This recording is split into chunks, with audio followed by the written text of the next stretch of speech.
We're still basking in the glow of an Eagles win, hard-fought one over the Dallas Cowboys at home. We're going to look at the power rankings and see what people feel about us around the league, as well as look at some insights from Nick Sirianni, and as well as analyze some other things. What's up, it's your boy Citron coming back at you with another analysis video, and kid you not, that's my real name. Eagles power ranking roundup, week 10. So we're on a bye. We don't have to worry about playing a game this week. Actually, for the next 2 weeks, next game we'll have will be Monday for you, Tuesday for me, against the Kansas City Chiefs in Kansas City. All right. Love that. Coming up just short. All right, so the Eagles remain the class of the NFC, and for now the league. Sunday's nail-biting winner might have paved the way to the #1 seed in the conference and the bye that comes with it, but also highlight the luck factor. Yeah, we did get fortunate. Football truly is a game of inches, and it really showed in this game. With the 4th down to Schumacher that came up just short, with Dak stepping out of bounds, just by a couple inches, before he was able to convert on the third, a 2-point conversion that would have shrunk the lead to 3 points and changed the dynamic of the game the way they approached it. They had to go for a touchdown instead of tying the game and then trying to play for the win. But yeah, we fumbled the ball 3 times and able to recover each and every time. Jalen recovered, Swift recovered his, as well as I'm forgetting who else fumbled, but yeah, man, it was close. It was freaking close. Yeah, Swift fumbled twice, and he was able to recover it, and then Steve was able to recover that big one, his biggest play of the game. But yeah, Dallas. Yeah, we talked about that. It felt like Dallas outplayed the Cowboys of the Eagles over the course of 60 minutes. They didn't. They're pushing this narrative, nationwide, that the Cowboys just came up short, and I mean, in the grand scheme of things, they did, but they're doing Cowboy things, Dacian things, coming up short. We've been able to finish this year. That's why our record is 81, and we've been able to finish, against teams that are, have losing records, have winning records. Dallas has only beat up on other teams. They've been a bully this season. When they face us, they face the 49ers, they've lost in spectacular fashion and didn't show up against the Cardinals, a team that, is at a bottom feeder. But, yeah, we're better than Dallas in that effort, and that, like I said, it might be our superpower. We've just been battle-tested, man. And when a game is close, I like us to come out at the end, at the very least, having a fighting chance, giving ourselves a fighting chance. And the Cowboys, you can't say the same. They're front runners. Their record proves it. Their play in games, proves it. And yeah, they just don't have the mental fortitude as of this moment. Going forward, we'll see. But yeah, people complaining about the Schumacher non-TD, like people saying that he wrapped him up before that. He wasn't impeding his progress. You couldn't see him pulling him. You didn't see him pushing him. He was sticking right with him. That's tight man coverage. And yeah, you've seen this throughout the game, where DBs and wide receivers on both sides will be allowed to hand fight. This is the same thing. They're running with the guy. They got the hands on him. They got hands right around him. They're not pulling them. It's not affecting the pass. So we saw non-calls on both sides that refs let them play, and also were they missed calls. So don't want to hear this. All right, the non-MVP, AJ Brown. You can say that, but he's at a codependent position with Jalen, having to get him the ball. I would like to see somebody more independent, a D lineman, a corner, a DB, which we can't say that. No one's been playing that spectacularly. But yeah, I would agree, Lane Johnson, man, because when he's in there, when he's out there, and when he's not out there, world of difference. Showed in the Jets game after he got hurt.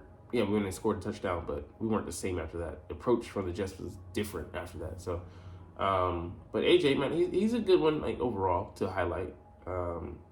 Can't say that they're wrong with that, but it depends entirely on Jalen, who's also produced. Throwing shade here. Have us as a second. Yes, we have our issues. I get it. Yes, we got outgained, but did we get outplayed? Because we, lit up the third quarter with 14 points. Dallas had 0. Then in the final stanza, we had 0. I'll give you that. But they had 6 points.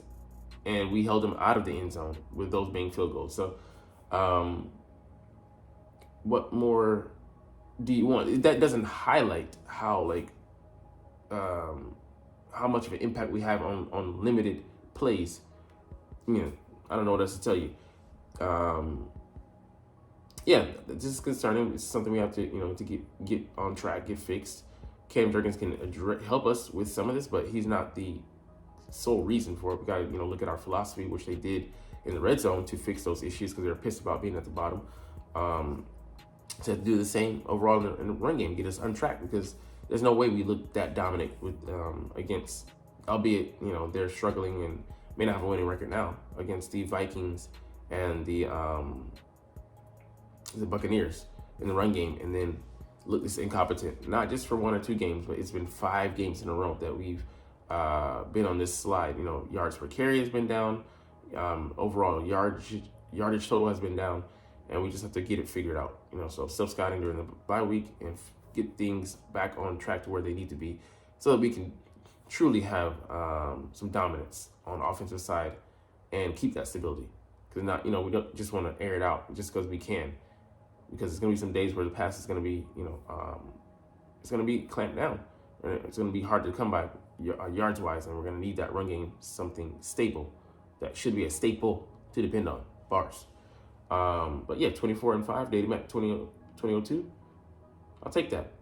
And I like the numbers here. We've allowed, the 20th, we're 20th in NFL in yards per play allowed. But I love when you go and look at the metrics like Jimmy does here. 71% of teams are passing on us, on their plays. The highest percentage by, a big margin, over 5%. Next one is, the next team up is the number 2. At number 2 is the Jaguars. So, people they're realizing they're not going to get that much in the run game, so they don't make that a focus. We know what they're going to do, but we just have to have a better philosophy. Maybe more on that in some other videos. But yeah, man, we got to be able to close out these games, because if we don't, we're not able to do certain things that we're not executing on now, it's going to come back to bite us. All right. Again, number 2 being slided here. Also being highlighted, Hurts matching Manning's mark, 12 consecutive regular season games against opponents with winning records. So yeah, it's like, are they at the time, or are they more the record when they finish? So last year he beat the Lions, Vikings, Jaguars, Cowboys, Steelers, and Giants, who finished with winning records. And although they might have coming into that year, they weren't rated highly. They weren't really rated highly. They were. But they got exposed as pretenders in the playoffs, and they definitely were seen as like more middling. So it's very biased. Statistics can be bent to meet a narrative. But yeah, you put them down for 11 straight against winning teams. Looking at the records after they finish, man. Anyways, you slice it, he's a winner, and Dak, he may light up the NFC East, but what is he winning outside of that? And then putting himself in a great position, where has that led? Same road, different question, but all roads lead to Dallas sucking when it really counts. All right, Yahoo has us at second. And highlighting these guys here, man, we'll get into it later, but man, Sweat, him and Reddick are beast.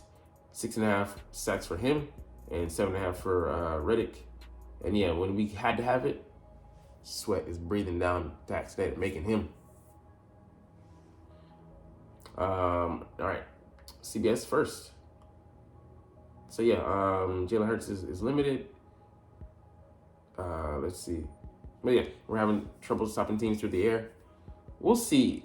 I'm still like, if I hadn't seen any hope this year, then I would be like more like, oh, okay, well, what the fuck is going on? The Dolphins and Jets game, and other games as well, the Rams game in the second half, and then the Buccaneers game. give me reason, not just reason, give me concrete evidence that shows that we can get it done. Now, what team do we want to be? I think our identity we're struggling right now because the coaches, I mean, I can't say for it, matter of fact, it's Sean Desai, but they want us to be a bend but don't break defense. I think we can be a smother, vary it up between, man and zone, and, getting up slightly pressure to, medium amount of pressure, 20%, which is not that high, type of defense. We showed that over the course of those games that I just mentioned, but why are we so stuck on just Nick Sirianni said it himself, we'll get to it later, but he's content with just giving up yards and then just looking at the final scoreboard.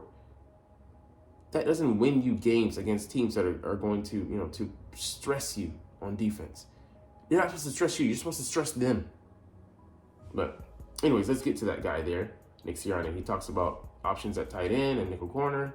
And like I said, his philosophy on defense, but he's an offensive coach. So, I mean, you got to take what, a guy like that is saying with a grain of sand.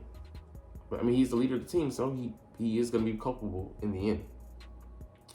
All right, on Dallas Goedert's injury and tight end depth, he obviously, they like it, and he trusts Howie to, if we need to, go out and make some moves. So maybe we go out and get a Dan Arnold, who I don't think is on the roster right now, who could be, I think, a blocking and receiving threat. Because we have Albert O, he's a receiver. We know that. I mean, he has the size, but he doesn't have the chops in the blocking game. Jack Stahl is a blocking tight end, has a little bit of receiving game, and Grant Calcaterra is a receiver, he's currently out. But where do we go? Some people floated the idea of Gronk. I wouldn't be opposed to it, but what do we do after, he comes back? I don't think he's willing to just come in for 4 weeks and just be willing to be cut. So you have to deal with that. Roster numbers, and there's other guys coming back and other guys that might, and they're floating right now. Their status is up in the air. So we got to figure out, just on another tangent with another injury, Nakobe Dean, what do we do with him? Is it long term? We don't know at this point. I don't think we're going to get any answers maybe until next week when they're back to practicing bye week. I don't think we're going to get any news coming out. Well, why would I leak news when I don't have to? Dallas suddenly had the surgery, so he, 4 weeks, hell, he might be back. I mean, I'm saying like Cowboys game, but, he could only miss 3 games, or, 2 games would be, I think, trying to rush him back too soon. So we just have to find a way to deal. And like Nick says here, we'll supplement with him utilizing other personnel groups. So maybe 4 wide receivers, go with Julio Jones as well as Olamide Zaccheaus playing more heavy. I think that would be maybe the most logical way to go. Keep the 21 personnel, the 2 tight ends. Try and get Albert O highlighted, some matchups that we like, and where he can only focus on receiving and have Jack Stoll do the blocking. I know it's more transparent, but it's something that we have to seriously look at, because Dallas, being our best tight end and one of the best tight ends in the league, a guy that can play, that can block and be a tremendous receiving threat. It's not too many of those guys out there, man. So we're gonna have to find out some remedies. You don't want to give Julio Jones too much burn, because he's an older guy. Olamide Zaccheaus, I think we can lean on him more, but the question is, will his coaching staff do that? So there's some questions. So on us being conservative, we got to be better than that, man.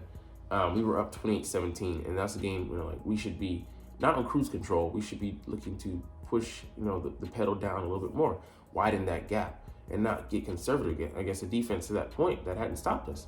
And you don't want to give them turnovers, but you don't want to shell up either. So this is where we got to be able to rely on the run game, shorten the game up.